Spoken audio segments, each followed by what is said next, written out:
Hello students, सब बच्चे second term की तैयारी में लग चुके हैं और छोटे मोटे टॉपिक्स में थोड़ी मोड़ी दिक्कतें तो आती रहती हैं। तो उन्हें दूर करने के भी बहुत तरीके हैं।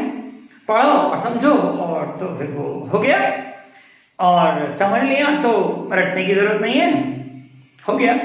तो आज मैंने एक टॉपिक लिया है 9th क्लास की साइंस से, वर्क एंड एनर्जी चैप्टर से, जिसका नाम है law of conservation of energy. मैं आपसे बात कर रहा हूं किसकी? Potential energy plus kinetic energy, यानी कि बोथ आर मैकेनिकल एनर्जी। इनकी वैल्यू इक्वल्स टू कांस्टेंट होती है। कैसे? सिचुएशंस के according to the free falling objects. Free falling object का क्या मतलब हुआ? When the object is falling toward the earth under the force of gravity only, that is a free fall। ये आप लोगों ने ग्रेविटेशन चैप्टर में पढ़ लिया होगा। तो अब वो तीन सिचुएशन है जो प्रूव करेंगी that potential energy plus kinetic energy is constant and that prove the law of conservation of energy। तो I have taken one object m with mass m। इस ऑब्जेक्ट को एक डिस्टेंस पे रखा है, एक हाइट पे रखा है, that is taken capital H. ये ऑब्जेक्ट नीचे आता है एक बी पॉइंट तक, सपोज x मीटर, कोई भी पॉइंट हो सकता है, नो इशू। और उसके बाद b से c तक आता है just before striking the ground, वहां पर आता है, ठीक है। अगर वहां आता है तो ये यहां से b से c तक कितना डिस्टेंस कवर करेगा? टोटल डिस्टेंस में से कवर डिस्टेंस को माइनस कर देते हैं, यानी कि कैपिटल X से मैं x को माइनस कर देता हूं। अब चलो देखते हैं। आज सिचुएशन ए मैंने लिखा काइनेटिक एनर्जी 0। तो you know very well that kinetic energy is the virtue of motion. अब यहां पर तो ये m मास का ऑब्जेक्ट चल ही नहीं रहा, दैट मीन वेलोसिटी इज 0। जब वेलोसिटी 0 है तो डियर स्टूडेंट्स काइनेटिक एनर्जी तो यह 0 है ही, राइट? क्योंकि यहां b को 0 रखोगे तो सब 0 ही हो जाएगा, राइट? अब देखते हैं यहां पर इसकी पोटेंशियल एनर्जी क्या है एट द ए पॉइंट। अब ए पॉइंट पर mgh पोटेंशियल एनर्जी का फॉर्मूला यही है। क्योंकि ये पूरी हाइट h पर रखा है तो what I have taken mg and capital H, तो पोटेंशियल एनर्जी इज mgh। अब ये mgh हो गई। Now what is the total energy? This is the sum of kinetic energy and potential energy। तो मैंने जैसे काइनेटिक एनर्जी को 0 लिया, पोटेंशियल एनर्जी को mgh लिया, then I found my total energy result is mgh, right? अब चलते हैं सेकेंड सिचुएशन पे, जब ये ऑब्जेक्ट थोड़ा सा एक पॉइंट पे नीचे आ गया है b और इसने एक डिस्टेंस कवर कर लिया है, यानी कि x, ठीक है। अब इसमें यहां पर काइनेटिक एनर्जी है, ठीक है, क्योंकि ये चला तो वेलोसिटी है। अब इनिशियल पोजीशन से चला तो इनिशियल वेलोसिटी 0 है मेरे पास, मैंने 0 लिखा, मैंने उसकी वेलोसिटी भी लिखी v। तो थर्ड लॉ ऑफ मोशन ये कहता है v square is equal to u square plus 2as। और अगर मैं इनिशियल वेलोसिटी को 0 ले लूं, which I have put it here, तो मेरे पास v square is equal to 2as रह गया। Acceleration in straight line metre per second square, और जब वो नीचे आ रहा है that is a g metre per second square. I have put them equal, a equals to g and the s, this is the s distance which I have taken as x, जिसे मैंने x लिया है। तो now v square is equal to 2gx, a replaced by g, s replaced by x। Now what is the kinetic energy? Half mv square। m अपनी जगह, v square की जगह I have written 2gx। इस 2 से इस 2 को काटेंगे। Now what is the kinetic energy I have?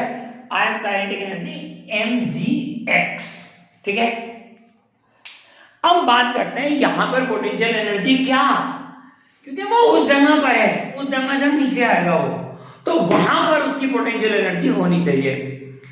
और पोटेंशियल एनर्जी का मतलब ये है कि अब वो बचा हुआ डिस्टेंस चाहिए मुझे H माइनस एक्स, ये डिस्टेंस बचा है, यहां से पोटेंशियल एनर्जी है, ठीक है।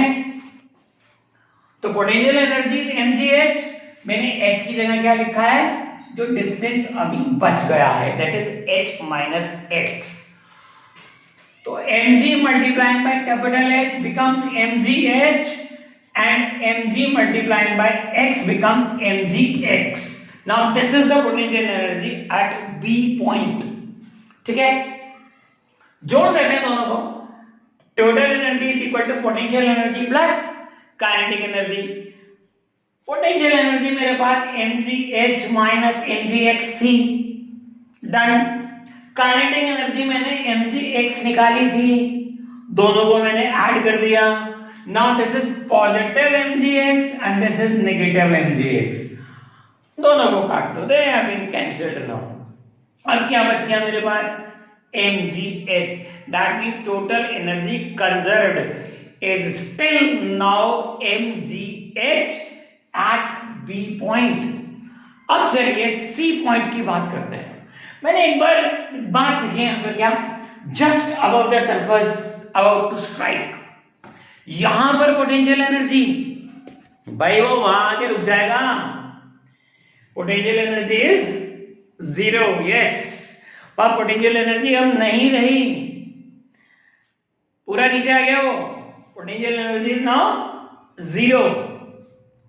लेकिन जब तक वो वहां पहुंचा उसके अंदर एक वेलोसिटी थी, v था उसमें,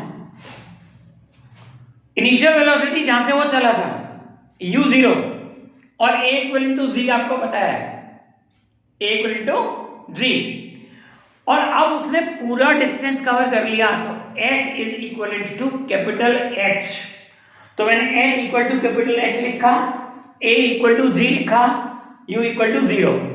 कम to kinetic energy, half mv square, u square is 0, 2as, 2a equal to g and s equal to h, that mean मेरे पास v स्क्वायर क्या हो गया, 2g कैपिटल H, 2gh।